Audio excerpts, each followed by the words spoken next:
এখনই তো অ্যাক্সিডেন্টটা হয়ে যেত, তারপর দোষটা হইতো আমার। আরে আজও এখনো দাঁড়ায় আছেন কেন, সরেন। সরি। নাম কি? নূপুর। আপনি কোন দিকে যাচ্ছেন? কেন, আপনি কোথায় যাচ্ছেন? রূপগঞ্জে। আপনি চাইলে আমি আপনাকে ড্রপ করে দিতে পারি। আপনাকে ধন্যবাদ বলে ছোট করব না। আপনি সত্যি আমার অনেক বড় উপকার করলেন। আচ্ছা, আপনি এখান থেকে তাহলে কোথায় যাবেন? আমার একটা ফ্রেন্ড আসবে।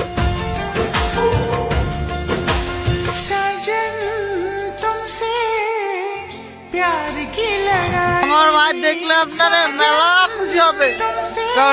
ওই, সমস্যা কি তোর? ওনারা ডিস্টার্ব করতেছিস কেন? কেরে তুই আবার কলার ধরছিস কেরে? এইটা আপনার ফ্রেন্ড, ওর জন্য আসছিলেন? না, উনি আমাকে অনেকক্ষণ ধরে বিরক্ত করতেছে। এই বউ, এটা কে? ওই, কি লাগে ও তোর? আফা আফা, উনি আমার আফা হন। হ্যাঁ, মেয়ে দেখলে মাথা ঠিক থাকে না, না? বিরক্ত করতেছিলি কেন? বিরক্ত নয় তো গুরু, আমি ওনাকে প্রোটেকশন দিচ্ছি। এলাকা তো ভালো না, মাল করে ভরা। তোর প্রোটেকশন দেওয়া লাগবে না, যা তুই যা, ফোট। আপনিও কি ফলো করতেছেন আমাকে? নেন। আসলে আমার একদমই খেয়াল ছিল না। আপনার গাড়িতে ফেলে আসছিলাম না? Yes ma'am. একটা কল করা যাবে? হ্যালো, আমি নূপুর। তোমার নাম্বার কি হয়েছে? বাসায় ফেলে আসছি। আমি তো রূপগঞ্জে। তুমি কোথায়? কিন্তু আমি তো রূপগঞ্জ নাই এখন। সকালে আম্মু আপুর সাথে কদম বলে আসছি। তোমাকে না কালকে বললাম আমি রূপগঞ্জে আসতেছি। আমার তো খেয়ালই ছিল না। তো আমি এখন একা কি করব এখানে? তুমি এক কাজ করো, শ্যামপুর স্টেশনে আসো, ওইখান থেকে আমরা একসাথে পালাই যাবো। আচ্ছা ঠিক আছে। আপনি কি আমাকে একটু শ্যামপুর স্টেশনে পৌঁছে দিতে পারবেন? চলেন, আমাদের জার্নি এখানেই শেষ। আচ্ছা, আপনার বয়ফ্রেন্ড কই? ও আসে নাই? আসছে হয়তো। আচ্ছা, আপনার ফোনটা একটু দেন তো। কি হয়েছে, তুমি কল ধরতেছো না কেন? আমি স্টেশনে এসে দাঁড়ায় আছি। তুমি কই? আসলে একটা প্রবলেম হয়ে গেছে, বুঝছো? কি হয়েছে? আম্মু বলতেছে যে মেয়ের বাপ মায়ের পরিচয়টাই নাই, সেই মেয়ের আমি পরে তুলতে পারবো। এই শহরের মানুষগুলোর জন্য কান্না করে লাভ নেই, মুখটা ধুয়ে ফেলেন, আর পারলে সাথে নিজের কষ্টগুলো মুছে ফেলেন। বলছিলাম না, আজকাল মানুষের 2 দিনে ভালোবাসা হয়, 3 দিনে পালাই গিয়ে 4 দিনে ডিভোর্স হয়ে যায়।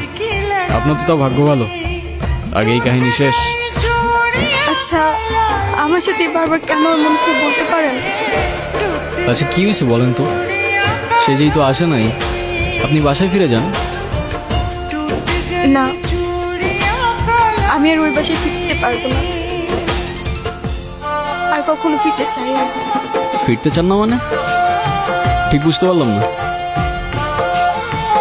মা বাবা হারানোর পর আমি আমার মামা বাড়িতেই বড় হয়েছি। মা বাবার ভালোবাসাটা কি সেটা আমি কখনোই বুঝে উঠি নাই। আমি ভাবতাম মামা মামির মধ্যেই হয়তো আমি আমার বাবা মার ভালোবাসাটা খুঁজে পাবো, কিন্তু আফসোস। কিরে, এত দেরি হলো যে? হ্যাঁ, এই 500 টাকা তোর কাছে রাখ। আর তোর মামি আসলি কোষ? আমি হাটে গেছি। হ্যাঁ, মামার একটা বদ অভ্যাস, মামা জুয়ায় আসক্ত। 3 বেলা না খেয়ে থাকলেও তার জুয়া ছাড়া এক মুহূর্ত চলতো না। আর তার জুয়ার সঙ্গী ছিল জাহাঙ্গীর। এইগুলো ওরে পড়ায় নিয়ে আসো। আজকে জাহাঙ্গীরের লগে ওর বিয়া দিব। কি কর মাইয়াটার তো কিছুই কর নাই। কেন ওরে কর রাখবো কেন? বেশি কথা পারায় না তো। যাও, ওরে রেডি করে নিয়ে আসো, যাও।